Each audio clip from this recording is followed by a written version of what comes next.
आप लोगों से एक बात पूछना चाहती हूँ, उसका सच-सच रिप्लाई करना। आपका आपकी सासू जी के साथ किस तरह का रिश्ता है? माँ-बेटी का रिश्ता है या फिर सास-बहू का रिश्ता है?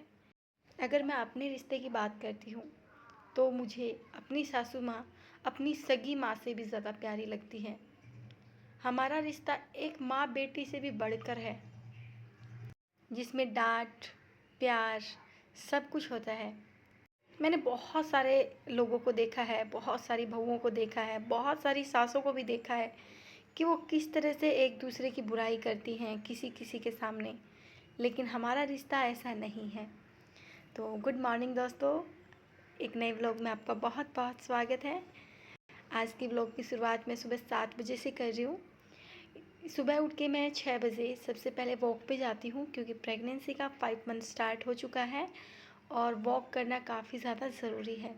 इसलिए मॉर्निंग में मैं 6 बजे उठ के वॉक करती हूँ और उसके बाद 7 बजे हम चाय पीने के बाद अपना व्लॉग स्टार्ट कर रहे हैं। तो सबसे पहले मम्मी ने बोला कि आप झाड़ू लगा लीजिए, लेकिन जो पंखे थे हमारे घर के वो काफ़ी ज़्यादा गंदे हो रखे थे। तो मैंने उनको बोला, नहीं मम्मी, पहले हम पंखे साफ़ करेंगे, उसके बाद हम झाड़ू लगाएंगे। तो मम्मी ने पहले ट्राई किया, मम्मी का हाथ नहीं आया, तो फिर मैंने उन पंखों को साफ़ किया। उसके बाद मैंने झाड़ू लगाई और बाद में मम्मी ने पोछा लगा दिया। झाड़ू लगाने के बाद किचन की बारी आती है, तो सबसे पहले किचन में आके बर्तनों को साफ़ किया और उसके बाद गैस को और स्लैब को भी साफ़ किया, क्योंकि अब इस पे जो है सुबह का खाना या फिर नाश्ता वो बनना स्टार्ट हो जाएगा नहाने के बाद।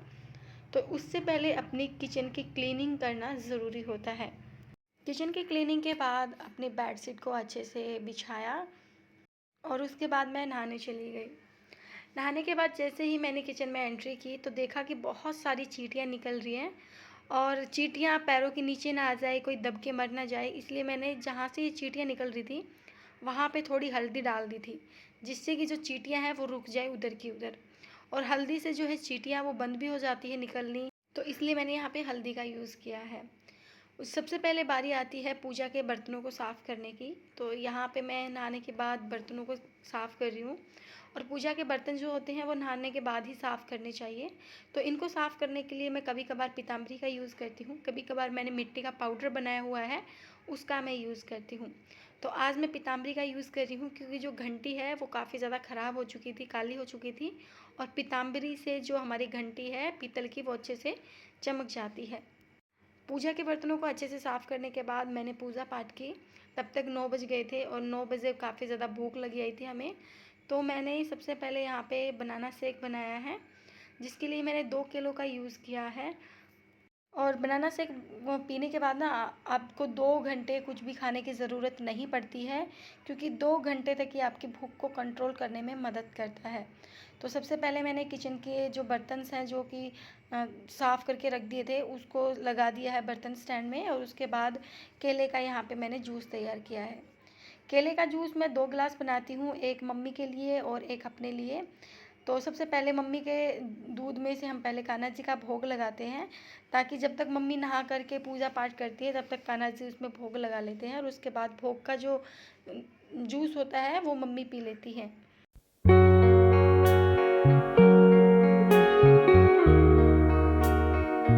अब था नाश्ता बनाने की बारी। तो आज हमने डिसाइड किया है कि हम आलू प्याज के पकोड़े बनाएंगे, क्योंकि आज हमें बनानी है कढ़ी। तो फिर हमने सोचा कि कढ़ी अगर पकोड़ों की बनेगी तो फिर खाने के लिए भी बना लेते हैं और उसी में से भी हम कढ़ी के लिए रख लेंगे। तो यहाँ पे मैंने आलू और प्याज को पहले ही काट के रख लिया है, और सबसे पहले मैंने गैस पे ऑयल को गर्म करने के लिए रख दिया है, तब तक कि हमारी जो पकोड़ों का जो मिक्सचर है वो बन करके रेडी होगा, तब तक हमारा जो ऑयल है वो भी अच्छे से गर्म हो जाएगा। तो यहाँ पे मैंने 3 आलू यूज़ किए हैं और 2 प्याज यूज़ किए हैं, दोनों को बारीक काट के रख लिया है। उसके अंदर 6 चम्मच बेसन का यूज़ किया है और आधी चम्मच हल्दी का, स्वाद अनुसार नमक और मिर्च का यहाँ पे यूज़ किया है। पानी की मदद से इसका फ़ाइन पेस्ट बना लिया है, और अब हम इससे जो हमारे पकोड़े तलने वाले हैं। पकोड़े तलते वक्त एक चीज़ का ध्यान रखिए, जो हमारा ऑयल होता है वो अच्छे से गर्म होना चाहिए, और जो गैस का फ्लेम होता है वो मीडियम टू हाई होना चाहिए। अगर आप लो फ्लेम पे बनाते हैं तो भी इसका टेस्ट अच्छा नहीं आता है, और अगर आप हाई फ्लेम पे बनाते हैं तो आपके जो आलू हैं वो कच्चे रह जाएंगे और जो आपके पकोड़े हैं वो जल जाएंगे। तो जब पकोड़ों की बात आती है सुबह सुबह खाने के लिए, तो उसके साथ होना ज़रूरी है चाय का। तो यहाँ पे मैंने दूसरी तरफ चाय चढ़ा दी है और एक तरफ मैंने गैस पे पकोड़े बना लिए हैं और अब हमारे दोनों चीज़ बन कर के रेडी है। तो यहाँ पे मैंने कान्हा जी की गिलासी में चाय रख दी है और कप में हमने हमारी चाय रख ली है और अब हम सबसे पहले करेंगे नाश्ता।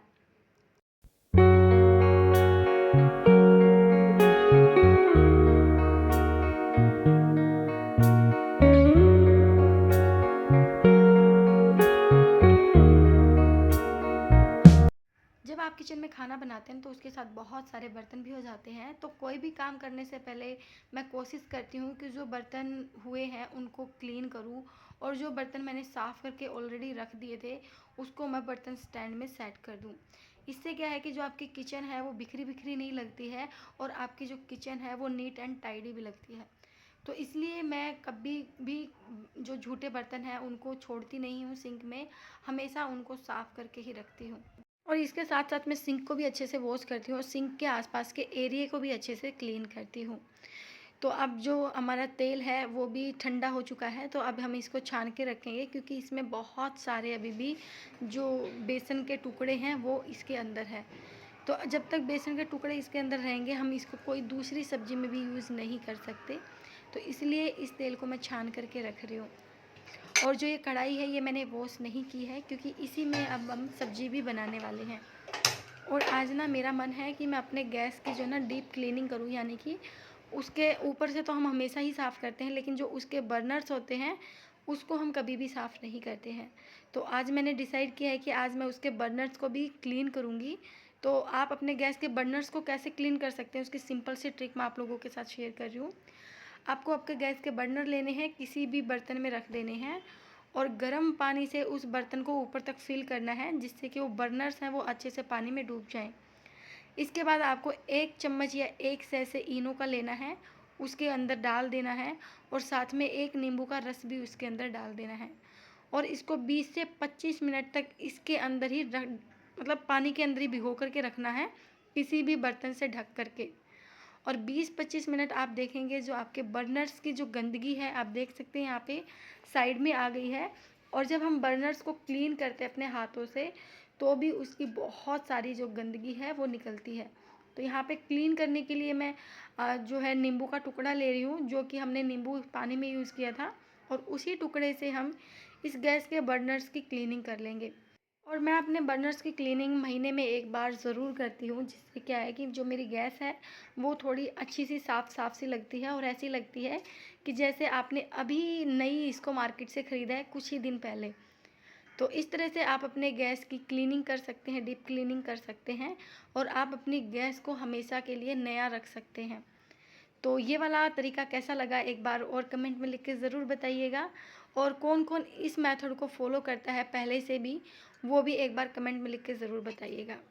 अब हम इस बर्नर्स को साफ़ पानी में धो लेंगे और हमारा जो बर्नर्स हैं बिल्कुल साफ़ हो गए हैं। और इस तरह से आप कोई भी कपड़े से इसको पोंछ करके आप अपनी गैस पे इसको दोबारा से यूज़ कर सकते हैं। तो देखिए जो हमारी गैस है वो भी बिल्कुल नई जैसी लग रही है।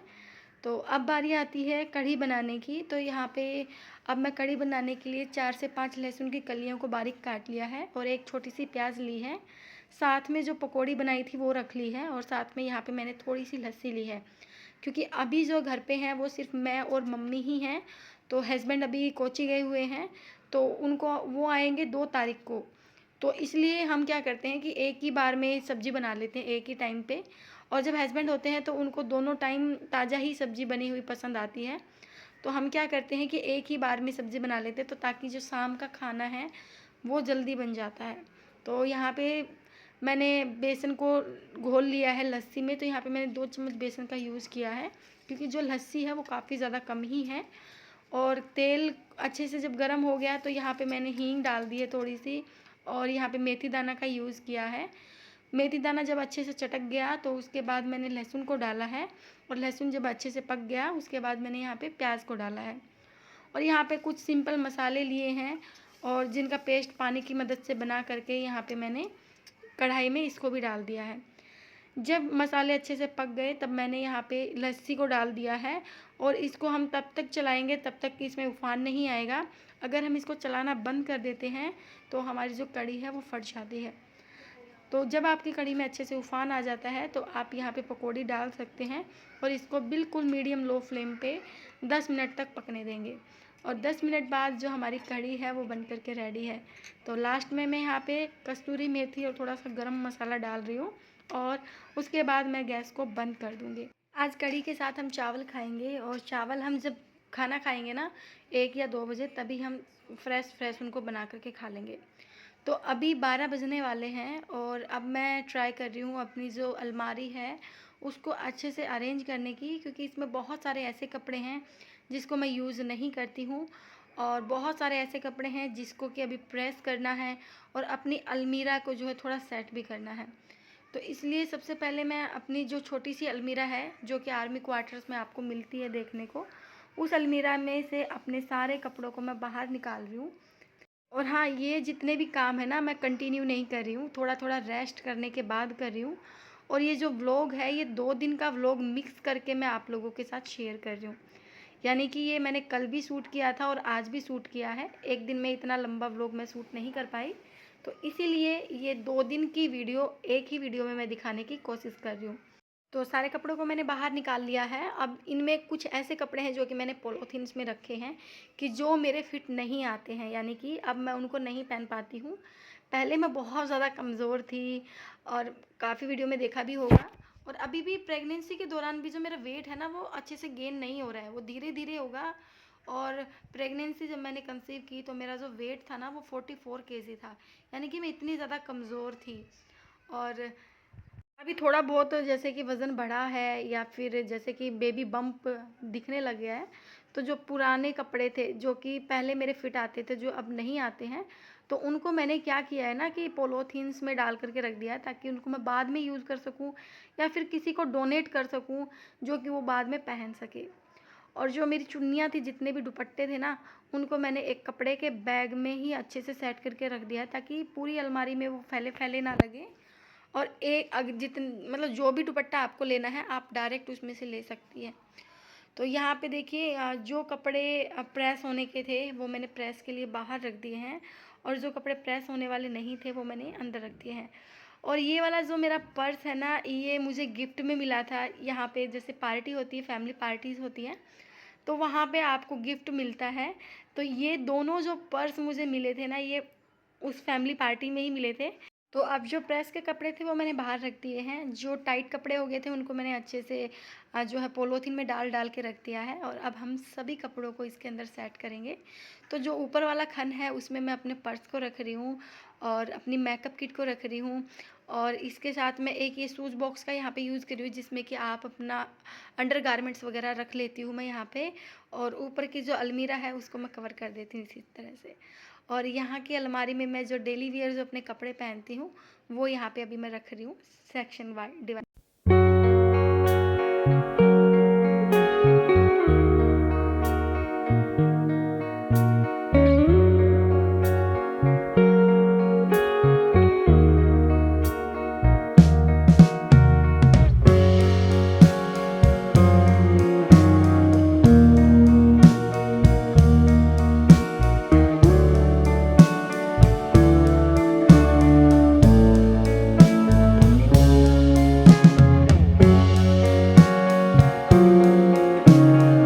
तो फाइनली जो मेरी अलमीरा है वो सेट हो चुकी है और आज का व्लॉग है वो यहीं पे ख़त्म करते हैं।